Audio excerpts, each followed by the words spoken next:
vraiment ce que c'est que ce monde-là travaillait, qui travaillait bien aussi. Parce qu'il n'y avait pas d'électricité dans le temps quand ils ont bâti ça. Ils ont écoré ça avec des haches, des haches à tard et puis tout à mitaine avec des mèches pour venir à bout de juillet ça, là, des pièces sur pièces pour que ça se tienne. C'est vraiment bien fait.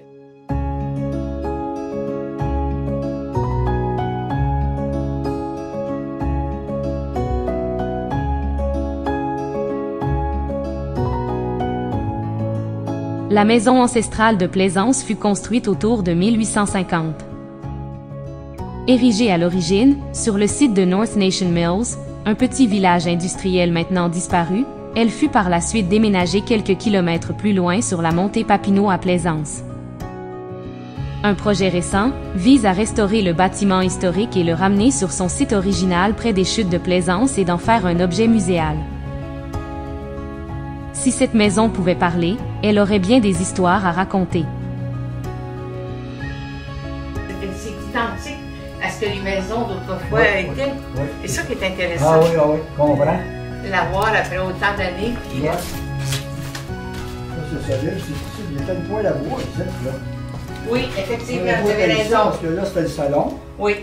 Puis là, c'était la toilette. La chambre à coucher avant, après ça, c'était la toilette. La toilette. La chambre de bain.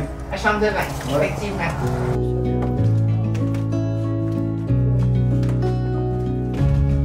Là, il y avait une chambre à coucher là.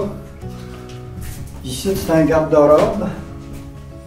Puis, il y avait une valise dans le coin là. Le dessous du poêle, il montait là pour aller à la cheminée. Ouais. Il y a une chambre là, puis ici, il y avait une chambre aussi, en montant. Ouais. Ah oui. Oui, c'est mon monde ici. 1951.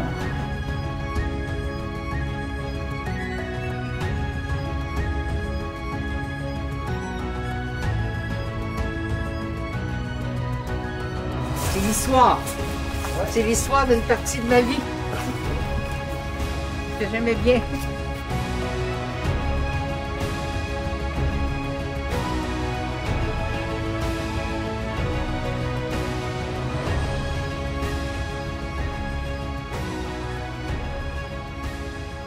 On était petits, c'était au bois.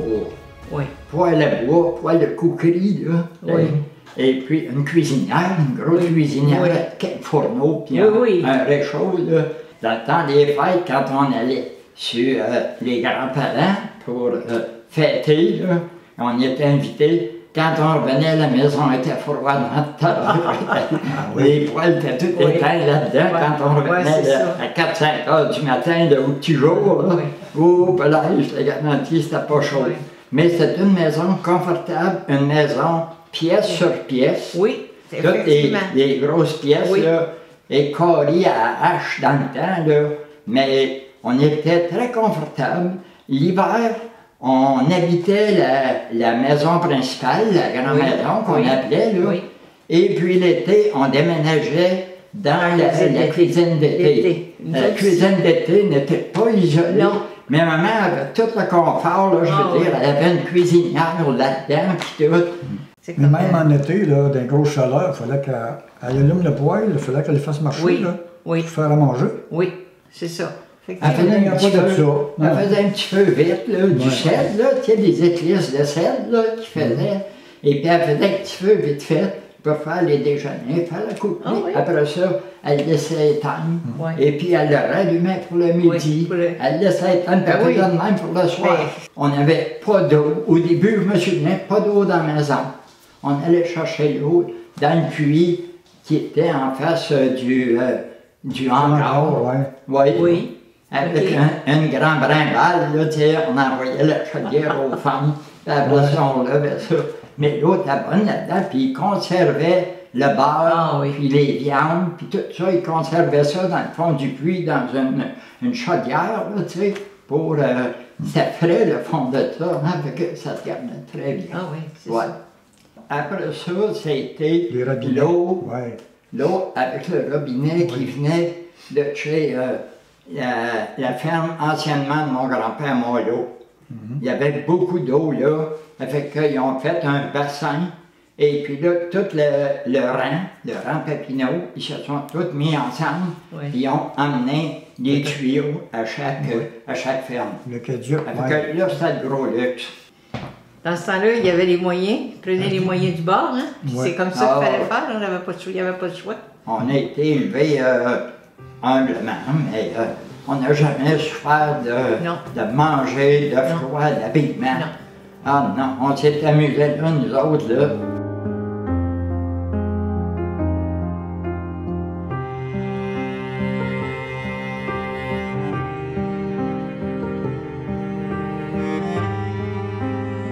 Les murs intérieurs étaient recouverts de la planche de pain. Il appelait ça du V-joint. C'était tout hanté un dans l'autre, là. Ça fait que toute la maison était faite de ça. En haut, les plafonds. Partout, les murs, c'était ça. Et puis, les planchers, c'était du prélat.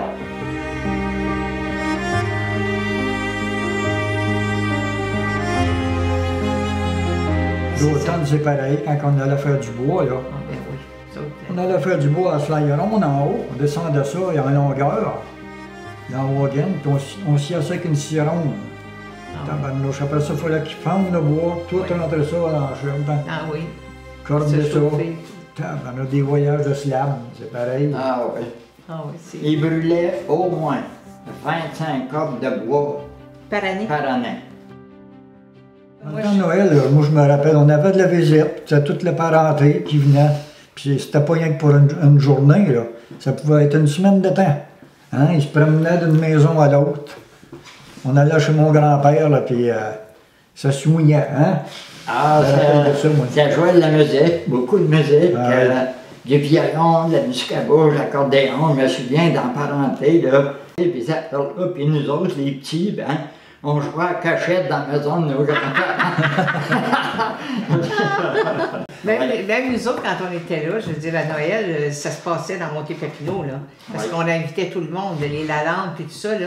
Puis on faisait un arbre de Noël, puis on décorait la maison comme dans l'ancien temps. Puis on a fait ça tout le temps qu'on était là.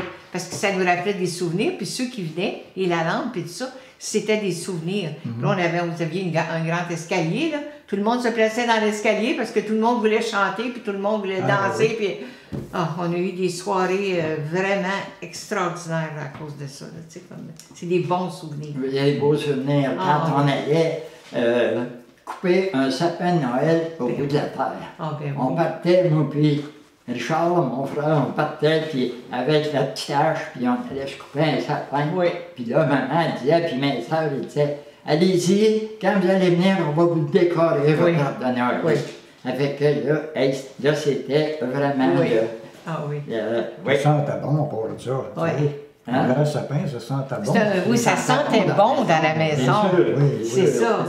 Mais disons que moi, même par la suite, là, je quand on avait la maison, alors je voulais avoir un sapin naturel. Moi, je trouve que quand tu rentres dans une maison, ça sent. Mais là, en plus, nous, on le plaçait dans le salon, dans le coin, dans le fond.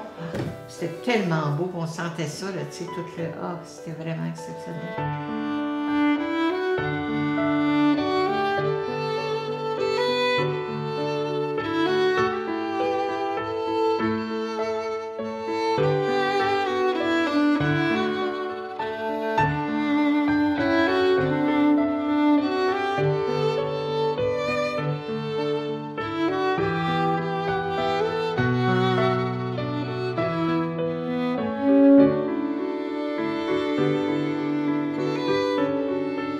On jouait au hockey sur le cric, là.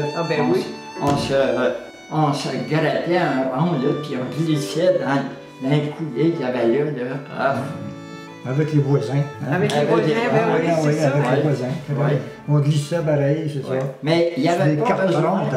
On savait tout ce que c'est qu'on avait à faire. Les parents n'étaient pas obligés de nous dire tous les jours, aller chercher les vaches pour qu'on les traite. On le savait. Moi, on arrivait de l'école, on enlevait notre linge d'école, on mettait notre linge qu'on travaillait sur la ferme avec. En courant, là, on allait chercher des vaches au bout de la terre. C'était 1 000 aller puis 1 000 revenir. Mais on faisait ça en riant. Ben oui. On a appris à travailler dans oui. Et puis on a appris à partager avec nos frères et sœurs, nos parents, les aider, beaucoup les aider. Je me souviens l'été, l'école finissait. Le lendemain, ben c'était la faucheuse qui sortait du hangar, et puis là, c'était de faire les foins. Ben oui. Ce qui était le plus agréable dans ce temps-là, c'était l'entraide. Oui. Tout le monde s'entraidait. Il y en a un qui coupait le foin, tout le monde de Durand s'en allait là, puis tout le monde était ensemble, puis faisait à manger, puis tout ça. Ça, c'est quelque chose probablement qu'on ne retrouvera jamais, là, tu sais. Mais ce temps-là qu'on a vécu, pour les personnes à peu près comme de notre âge, là, c'est tellement intense. Moi, je me rappelle encore, là, tu sais, quand on faisait, tu sais, je veux dire qu'on rentrait le foin ou des choses comme ça, il y avait toujours du monde à part de ça. Et jamais personne n'était laissé dans le... Non, les voisins venaient nous aider aussi. Ils faisaient des billes qu'il y a. Oui, on appelait ça un bi. Un bi. On fait un bi. Oui. Ça fait que là, c'est le temps de l'école, ça fait que c'est ton tour aujourd'hui. Le lendemain, c'était le voisin. Oui. On déménageait la batteuse pour battre l'avoine.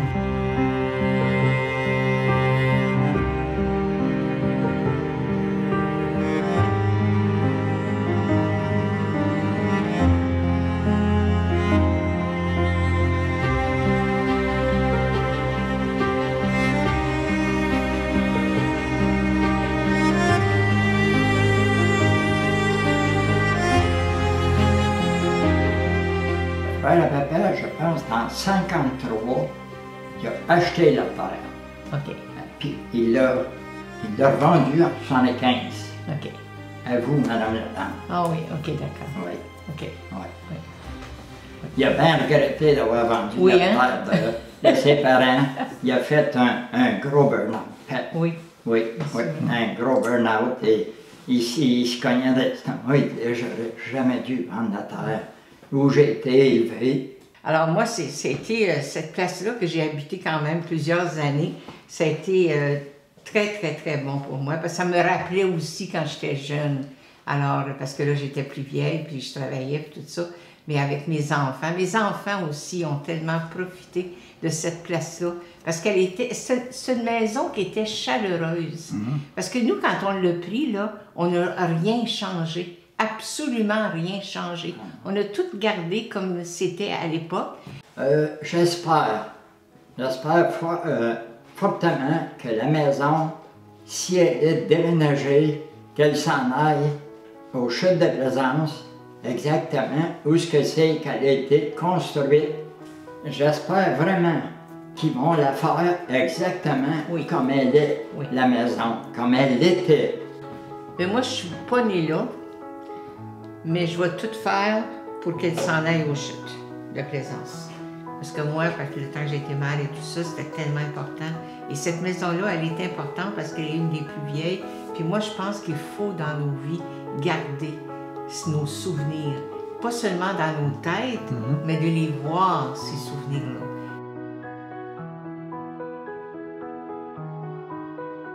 C'est sûr que dans le temps, les appareils photo, c'était rare.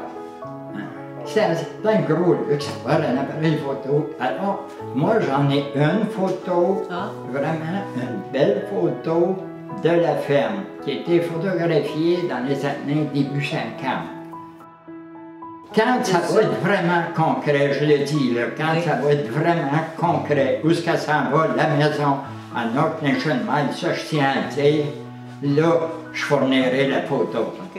Mais avant, je ne fournis pas de photo.